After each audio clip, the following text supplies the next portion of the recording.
ఈరోజు తెలంగాణలో మన తీన్మార్ మల్లన్న ఒక ప్రత్యేకమైన సిచ్యువేషన్ క్రియేట్ చేసిండు. ఒక కులాన్ని డైరెక్ట్గా ప్రస్తావిస్తూ రెడ్డోళ్ళు లొట్టపీసుగాన్లు, వీళ్ళకి తెలివి లేదు, వీళ్ళకంత తెలివేం లేదు అని మాట్లాడు. ఒక కులాన్ని డైరెక్ట్గా అంత దారుణంగా మాట్లాడాల్సిన అవసరం ఏమొచ్చింది? బీసీలకు లీడర్షిప్ చేయాలి, నేనే పెద్ద హెడ్ని కావాలి అని నువ్వు అనుకుంటున్నావేమో. చాలా మంచిది, సంతోషం అనుకో. నువ్వు బీసీల మొత్తానికి లీడర్గా తప్పు లేదు. కానీ తెలంగాణలో కులాల మధ్యన కొండీలు పెట్టదు. తెలంగాణలో అన్ని అసలు కుల వ్యవస్థ అనేది కేవలము బంధుత్వాలకు, అంతేగాని అందరూ తెలంగాణ సమాజంలో కలిసి బతుకుతారు. ఏ రాజకీయం కూడా కులం మీద ఆధారపడి ఆంధ్రప్రదేశ్ లాగా లేదు ఇక్కడ. ఇప్పుడు నువ్వు కొత్తగా దాన్ని క్రియేట్ చేసి కులాల మధ్యలో కొండీలు పెట్టి తన్నులాటలు పెట్టి రాజకీయ బిచ్చగాన్లాగా, కొత్త బిచ్చగాన్లాగా తయారయ్యి ఇప్పటికే ఆ పనికి మళ్ళీ న్యూస్లు పెట్టి బ్లాక్మెయిల్ చేసి మొత్తం జనాల దగ్గర డబ్బులు వసూలు చేస్తున్నావు అని చెప్పి యూట్యూబ్ నుండే వీడియోలే ఉన్నాయి.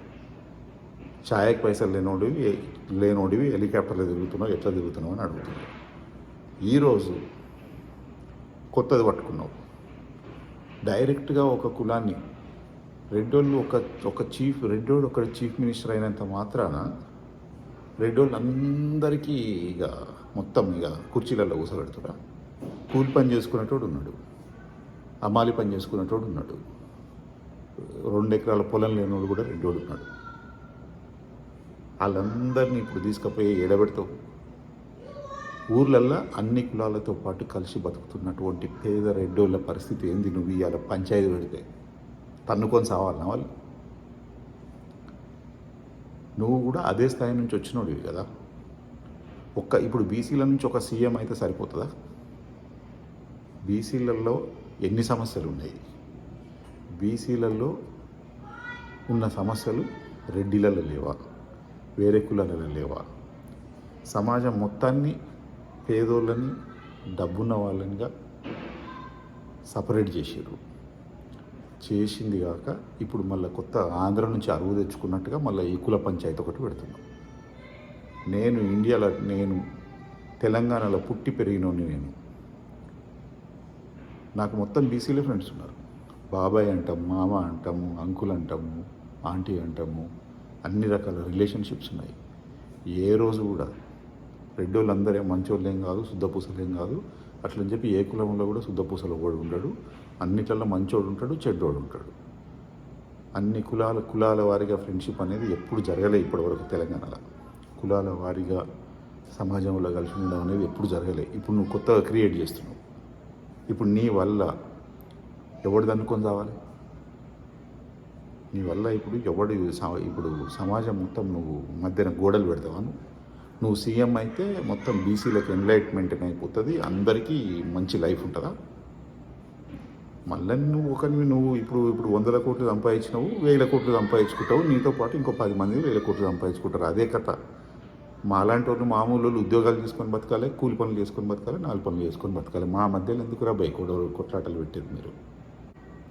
రెడ్డోడు ఇక్కడోడు తెలంగాణోడు కాదని పెట్టిస్తావా నువ్వేమన్నా రెడ్డోళ్ళకి సర్టిఫికెట్ ఇస్తావా? రెడ్డోళ్ళు ఎక్కడి నుంచి వచ్చిరో నువ్వు సర్టిఫికెట్ ఇవ్వాలన్నా మాకు?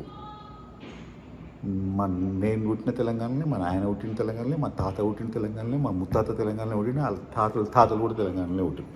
1000 సంవత్సరాల క్రితం వచ్చినాం రా, యూజ్లెస్ ఫెలో. మేము ముస్లిమ్స్ కంటే ముందు తెలంగాణకు వచ్చిన వాళ్ళం మేము. బ్రిటిష్ వాళ్ళు వచ్చారు, ముస్లిమ్స్ వచ్చారు, వాళ్ళతో మేము పోరాటం చేయలేదా? తెలంగాణ పోరాటంలో మేము లేమా? నువ్వు ఒక్కనే ఉన్నావా? నువ్వు ఒక్కనే పొడిచినావా తెలంగాణ? నువ్వు ఓడిస్తే వచ్చిందా తెలంగాణ? మేము రెడ్డోళ్ళు ఎవరు బీఆర్ఎస్కి ఓట్లేస్తే సీఎం కాలేదా కేసీఆర్? రెడ్డోళ్ళు ఎవరు కాంగ్రెస్లో ఓట్లేస్తే రేవంత్ రెడ్డి కాలేదా? రేవంత్ రెడ్డి సీఎం కాగానే రెడ్డోళ్ళందరూ మొత్తం అంతా కోటీశ్వర్లు అయిపోయారా? ఇటువంటి పనికి మాలిన పంచాయతీలు పెట్టి రాజకీయ బిచ్చగాని పనులు చేయవద్దు. చేతకాకపోతే ఆ న్యూస్లో బాగానే మాఫియా చేసి సంపాదిస్తున్నావు, అది సరిపోదా? ఎక్కడి నుంచి వచ్చినావు? ఈరోజు ఏ స్థాయిలో ఉన్నావు? సంతోషంగా ఉండు. సమాజాన్ని 2 పార్టీలుగా చీల్చి ఈరోజు నువ్వు ముఖ్యమంత్రి అవుతావా? బీసీలకు నువ్వు ఒక్కనివే నాయకుడు ఉన్నావా? రెడ్డోళ్ళు ఎక్కడి నుంచి వచ్చిర్రు, వాళ్ళ మూలాలు ఏంది మొత్తం నువ్వు సర్టిఫై చేయాలా? రెడ్డోళ్ళు తెలంగాణలో ఏం పుట్టలేదు. చాలా కులాలు తెలంగాణ నుంచి బయట నుంచి తెలంగాణకు వచ్చినాయి. ముస్లిమ్స్ కూడా బయట నుంచి వచ్చిన వాళ్ళే కదా. ఆ పీకు మరి ఆ మాటను. ఎస్సీ ఎస్టీలు లంబడి వాళ్ళు బయట నుంచి వచ్చిన వాళ్ళే కదా. వాళ్ళని కూడాను. నీ ఒక్కనికే తెలివి ఉంది, నీ ఒక్కనికే రాజకీయం చేస్తుంది. చేతగాని రాజకీయాలు, మాఫియా పనులు చేయడము, చేతగాని రాజకీయాలు చేయడము, ప్రజల్ని మోసం చేయడము అందరు చూస్తూనే ఎవరు. ప్రతి ఒక్కరికి కూడా నీ సంగతి అంతా తెలుసు. ఒకరోజు బీజేపీలు ఉంటావు, ఒకరోజు బీఆర్ఎస్లు ఉంటావు, ఒకరోజు కాంగ్రెస్లు ఉంటావు. ఒక్క పార్టీలో లేవు. ఈరోజు ఒక బీసీ గణన చేసి అది దొరికింది, మళ్ళీ అది పట్టుకొని ఊలాడదామని చూస్తున్నావు. ఇది మంచి పద్ధతి కాదు. నువ్వు ఖచ్చితంగా క్షమాపణ చెప్పాల్సిందే. నువ్వు రెడ్డిస్ని డైరెక్ట్గా విమర్శించినావు, ఒక కులాన్ని డైరెక్ట్గా విమర్శించినావు. నువ్వు ఖచ్చితంగా క్షమాపణ చెప్పాల్సిందే.